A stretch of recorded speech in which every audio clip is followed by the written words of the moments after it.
ఈరోజు రాగి సంగటి ఎలా చేసుకోవాలో, దీనికి కావాల్సిన పదార్థాలు ఎలా తయారు చేసుకోవాలో నేను ఈరోజు చూపించేస్తాను. చూసారా, ఇలా పొయ్యి మీద వాటర్ పెట్టుకున్న తర్వాత సాల్ట్ అనేది యాడ్ చేసుకోవాలి, తగినంత సాల్ట్. ఇంట్లో నెయ్యి అయిపోయింది, అందుకని ఇలా 20 రూపీస్ నెయ్యి ప్యాకెట్ అనేది తెప్పించాను సంగటిలోకి. వాటర్ అనేది ఇలా మరుగుతూ ఉండాలి. మరుగుతున్నప్పుడు ఈ నానబెట్టుకున్న రైస్ అనేది యాడ్ చేసుకుందాం. ఈ బియ్యం యాడ్ చేసిన తర్వాత ఒకసారి కలుపుకుందాం. ఒక విషయం చెప్తాను, మనము రేషన్ బియ్యం మాత్రమే తీసుకోవాలి, మామూలు సన్న బియ్యం రైస్ అనేది తీసుకోకూడదు.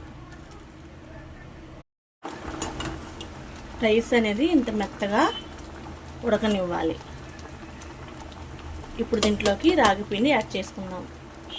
ఈ విధంగా రాగి పిండి అనేది యాడ్ చేసుకొని ఉడకనిద్దాం. రాగి పిండి ఈ విధంగా మనము ఇలా మెత్తగా గడ్డలు లేకుండా కలుపుకోవాలి. ఇందులో నెయ్యి ఇలా యాడ్ చేసుకొని ఒకసారి మనం మళ్ళీ కలుపుకుందాం. ఇలా ఈ విధంగా నెయ్యి వేసిన తర్వాత ఒకసారి మళ్ళీ కలుపుకున్నాం కదా, మనము స్లిమ్లో పెట్టి ఒక 5 నిమిషాలు దీన్ని మగ్గనిద్దాము. 5 నిమిషాలు మగ్గించుకున్న తర్వాత ఒకసారి దించుకొని ఇలా మళ్ళీ ఒకసారి కలుపుకుందాం.